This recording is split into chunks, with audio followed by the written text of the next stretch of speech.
فلسطین کی آزادی کا مشن، یہودیوں کو قدم قدم پر دھول چٹانے والا، اکیلا ہی عالم کفر سے ٹکرانے کا حوصلہ رکھنے والا، پاک دھرتی کا ایک عظیم مجاہد، کفر پر لاوے کی طرح برسنے والے اس مجاہد کی طویل داستان سننے کے لیے چینل کو سبسکرائب کیجئے اور ویڈیو کو لائک کیجئے۔ لیکن اس بات کی کیا ضمانت ہے کہ فائل ملنے کے بعد آپ ہم لوگوں کو قتل نہیں کر دیں گے؟ میں نے اس کے چہرے کو دیکھتے ہوئے کہا، ضمانت؟ کرسٹف لومبر مجھے گورتے ہوئے بولی، اگر تم طے شدہ پروگرام کے مطابق فائل ہمارے حوالے کر دو تو ہمیں کسی کے خون سے ہاتھ رنگنے کی کیا ضرورت ہے؟ میں چند لمحے اس کی طرف دیکھتا رہا، پھر میں نے ہاتھ کوٹ کی اندرونی جیب میں ڈال دیا، لیکن جب میرا ہاتھ باہر نکلا تو اس میں فائل کے بجائے خوفناک ریوالور دیکھ کر کرسٹف لومبر چونک پڑی۔ اس نے خشک ہونٹوں پر زبان پھیرتے ہوئے میری طرف دیکھا اور میں ہنس کر بولا، یہ ریوالور بھرا ہوا ہے، اس کی گولیاں میں بآسانی تمہاری پیشانی میں بھر سکتا ہوں، کیا خیال ہے؟ کرسٹف لومبر چند لمحے مجھے دیکھتی رہی، پھر اس نے غرائے ہوئے لہجے میں کیلی سے کہا، کیوں کیلس، یہاں لانے سے پہلے تم نے اس کی تلاشی لی تھی؟ کیلس بری طرح بوکھلا گئی تھی، وہ کوئی جواب نہیں دے سکی۔ تب کرسٹف لومبر کہنے لگی، اگر تم ایسا کر بھی دو تو اس سے کیا فرق پڑے گا؟ اگر تم مجھ پر گولی چلانے کی حماقت کرو گے تو کیلس ان دونوں کو موت کی نیند سلا دے گی۔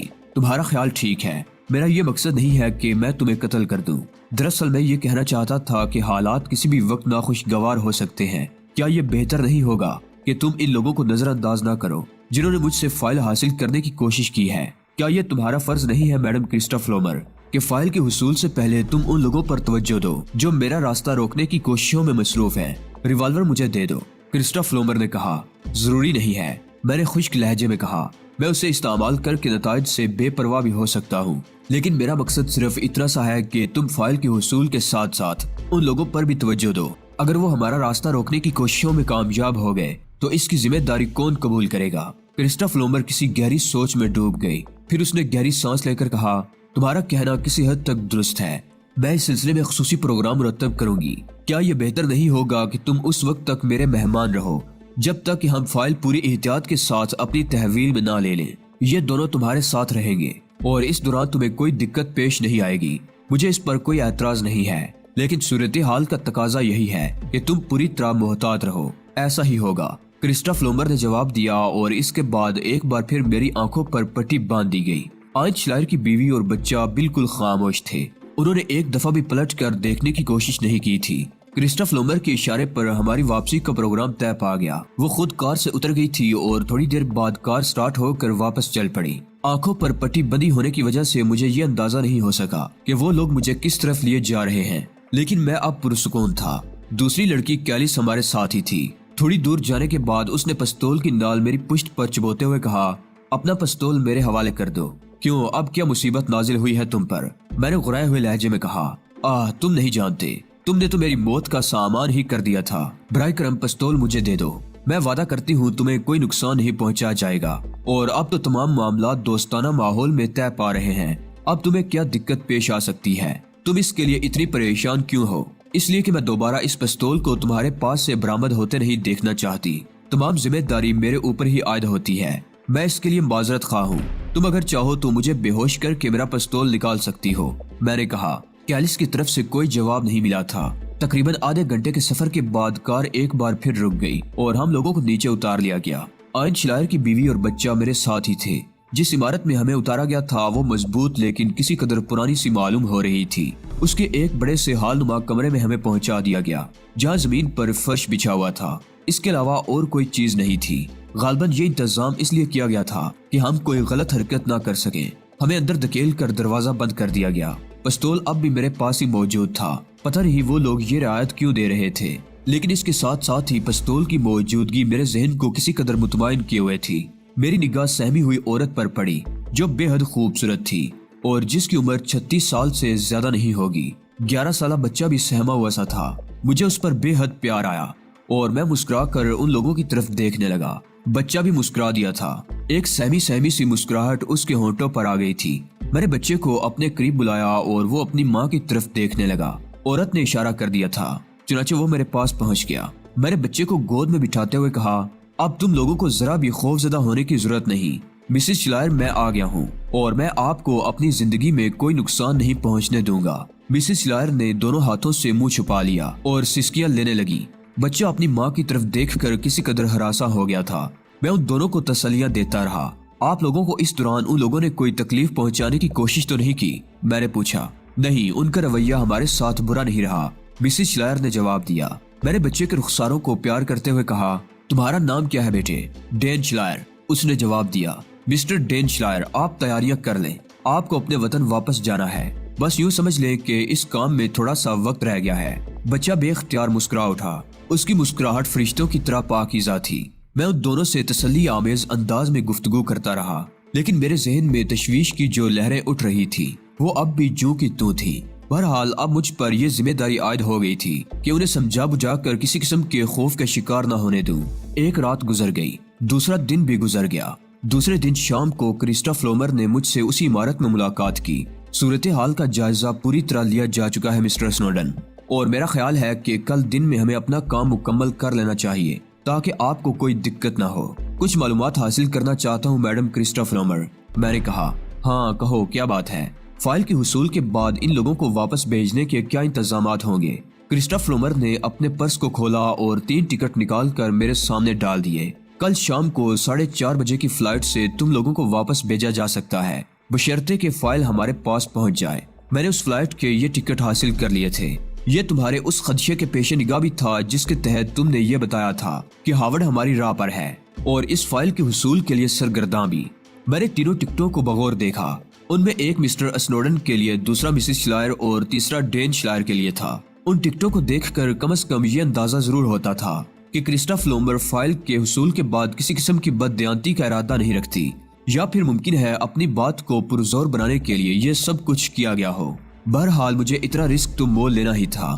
فائل کا ایک بار ان لوگوں کی تحویل میں جانا ضروری تھا، اس کے بعد ہی صورتحال واضح ہو سکتی تھی۔ چنانچہ میں نے وعدہ کر لیا کہ کل جس وقت بھی وہ لوگ مجھے لے جانا چاہیں گے میں فائل ان کے حوالے کرنے کو تیار ہوں۔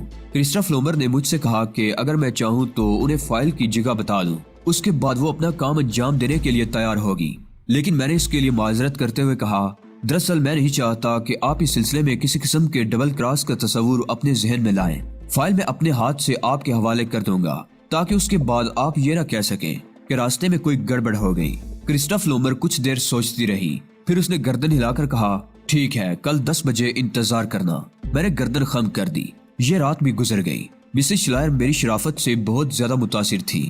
بچہ بھی مجھ سے بہت زیادہ مانوس ہو گیا تھا اور میں ان دونوں کے چہروں پر زندگی کے آثار پیدا کرنے میں کامیاب ہو گیا تھا۔ دوسرے دن ٹھیک 10 بجے سیاہ رنگ کی ایک بند گاڑی مجھے لے کر چل پڑی۔ اس میں کرسٹا فلومر میرے ساتھ تھی، چند دوسرے افراد بھی تھے۔ ٹیری مین البتہ موجود نہیں تھا، بلکہ اس کی جگہ کچھ اور لوگ تھے۔ میں نے شہر میں داخل ہونے کے بعد انہیں اس بینک کا پتہ بتایا جس کے لاکر میں فائل موجود تھی۔ اس کے ساتھ ساتھ ہی میں نے یہ بھی کہا کہ تھوڑی دیر کے لیے مجھے ہوٹل پیکارڈ جانا پڑے گا کیونکہ وہاں سے مجھے ایک چیز لینا ہے۔ ہوٹل پیکارڈ پہنچنے کے بعد کرسٹا فلومر میرے ساتھ ساتھ چل پڑی۔ میں ذرا سا پریشان تھا کہ کہیں ہوٹل میں داخلے میں مجھے کوئی دقت پیش نہ آئے، لیکن اس سلسلے میں میں نے ایک کام کیا۔ باقاعدہ کاؤنٹر سے چابی نہیں حاصل کی بلکہ خاموشی سے راہداری میں پہنچ گیا اور پھر چوروں کے سے انداز میں نے کمرے کا دروازہ کھولا۔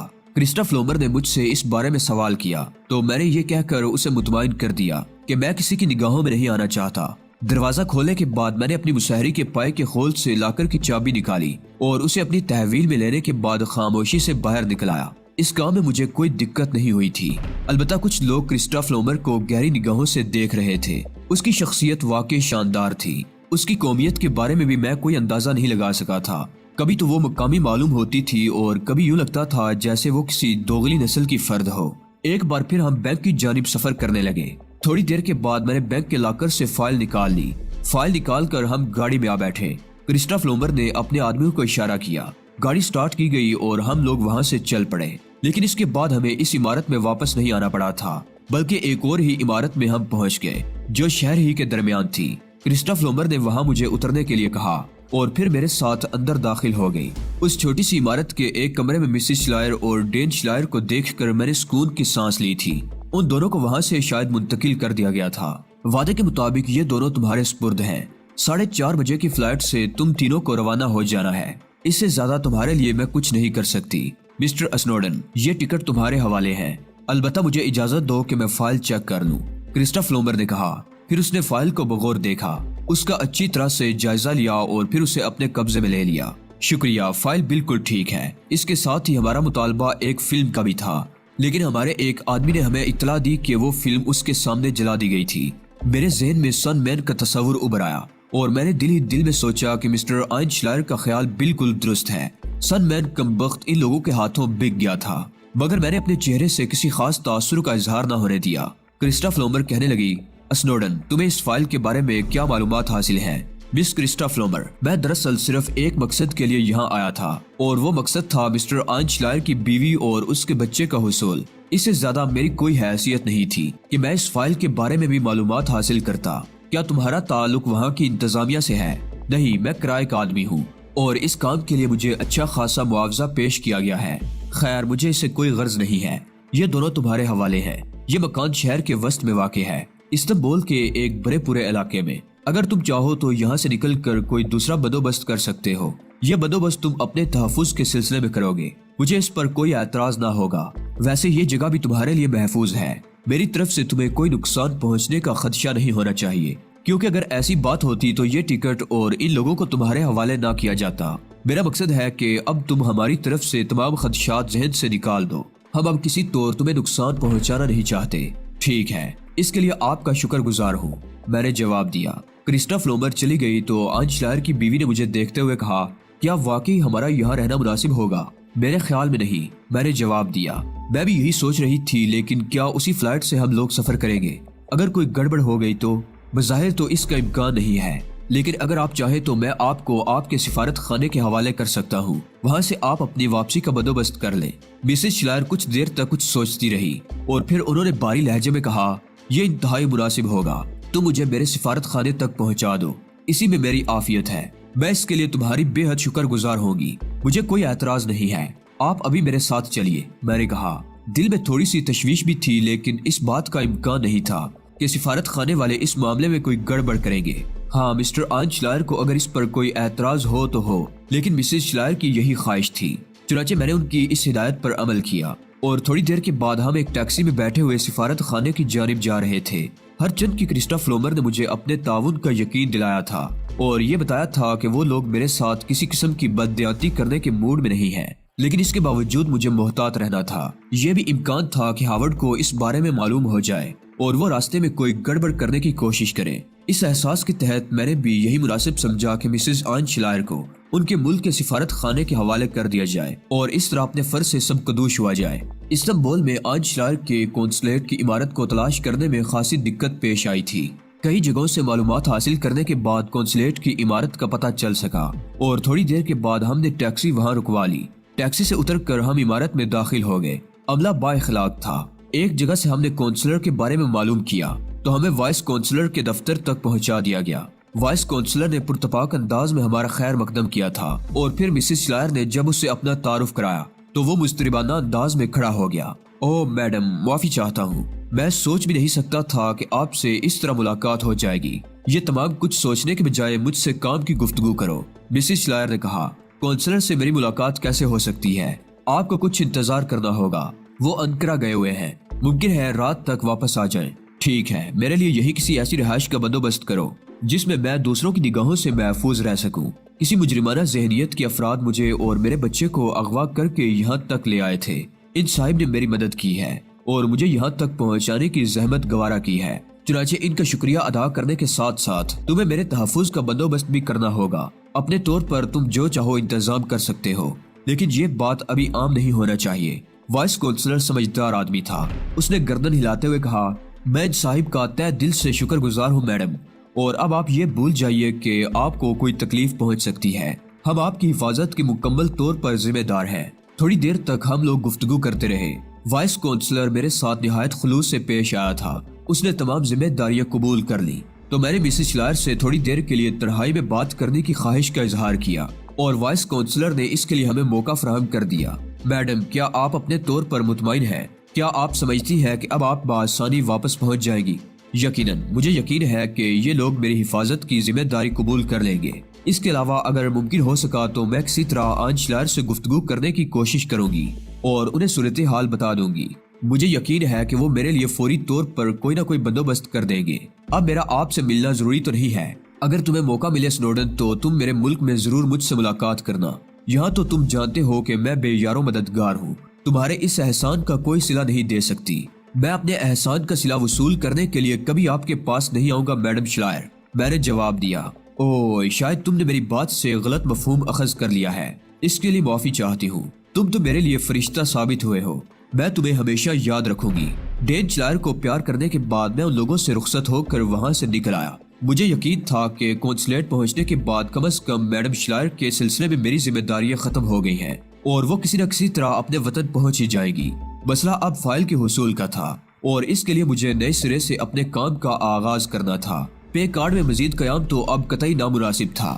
وہ جگہ تقریباً سب کی نظر میں آ چکی تھی اور اب مجھے کسی ایسی جگہ کی تلاش تھی جہاں میں خود کو ان لوگوں کی نظروں سے محفوظ رکھ سکوں، اور اس مرتبہ میرے ذہن میں ایک بالکل ہی نئی بات آ گئی۔ وہ کارواں سرائے مجھے یاد آ گئی جہاں رہائش انتہائی تنگ اور تکلیف دہ تھی، لیکن میرے خیال میں اس سے محفوظ جگہ میرے لیے اور کوئی نہیں ہو سکتی تھی۔ اس سرائے میں قیام کے لیے مجھے ایک بار پھر نئے سرے سے سامان کی ضرورت پیش آ گئی تھی، کیونکہ اب ایک نئی حیثیت میں وہاں رہنا تھا۔ میں نے بازار سے کچھ خریداری کی اور تھوڑی دیر کے بعد ایک ٹیکسی میں بیٹھ کر اس علاقے کی جانب چل پڑا جہاں ایک بار پہلے بھی جا چکا تھا۔ سرائے کے مالک نے بغیر کسی شناسائی کے میرا استقبال کیا۔ وہ مجھے نہیں پہچان سکا تھا۔ وہاں مجھے وہی تنگ کمرہ دوبارہ دے دیا گیا جہاں میں ایک بار پہلے بھی قیام کر چکا تھا۔ کمرہ بے شک گناگوں پریشانیوں کا سبب تھا، لیکن مجھے اس میں کب تمام زندگی بسر کرنا تھی، تھوڑی سی تکلیف ہی سہی۔ شام کو 5 بجے کے قریب میں سرائے سے باہر نکل آیا۔ میرے چہرے پر بہترین میک اپ تھا۔ اس میک اپ کے بعد میری شخصیت کو بالکل نہیں پہچانا جا سکتا تھا۔ اب مجھے کسی ایسی سواری کی تلاش تھی جس کے ذریعے میں اس علاقے کی جانب سفر کر سکوں جہاں میری ملاقات کرسٹا فلومر سے ہوئی تھی۔ میں نے ایک پروگرام مرتب کیا اور سب سے پہلے میں ہپوڈرم پہنچ گیا جہاں کونیس واقع تھا۔ کونیس سے ہی میرے سفر کا آغاز ہوا تھا۔ یہاں پہنچ کر میں نے ٹیکسی کے لیے نگاہیں دوڑائیں۔ ٹیکسیاں کافی نظر آئی تھی، لیکن میں کسی ایسے ڈرائیور کی تلاش میں تھا جو مجھ سے تعاون کر سکے۔ تھوڑی دیر کے بعد ایک مدکوک سی شکل والے ادھیڑ عمر آدمی پر میری نگاہ پڑی۔ شکل ہی سے وہ مفلوق الحال نظر آتا تھا۔